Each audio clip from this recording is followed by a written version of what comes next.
Chika Minute!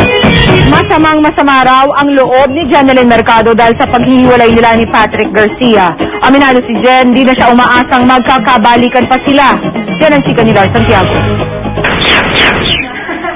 Aminado si Jeneline Mercado na apektado siya sa mga problema tungkol sa relasyon nila ni Patrick Garcia. Pero nagpapakatatag daw siya para sa kanyang baby.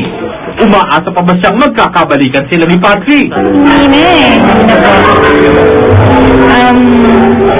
diba? Kung siguro kung yung time na yun dapat noon niya pa ginawa eh. But ngayon kasi 3 months na rin na wala talaga siya. So, wala akong choice kundi talaga mag-move on with or without Patrick. Nakausap namin si Jen sa birthday celebration ni GMA Senior Vice President for Entertainment TV, Wilma Galvante.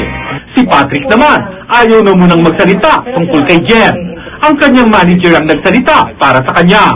Dahil nag-iisip si Patrick dahil naguguluhan na siya sa mga pangyayari. Sa bawat konting problema nila, nilalabas sa media na dapat silang dalawa lang ang dapat nilang pag-usapan kung ano ang problema.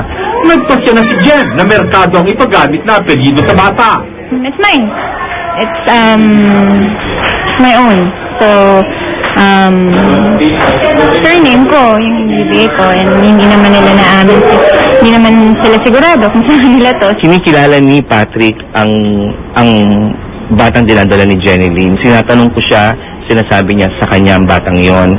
Ibang tao lang ang nagbibigay ng haka-haka na hindi kay Jeneline, hindi kay Patrick ang batang yon.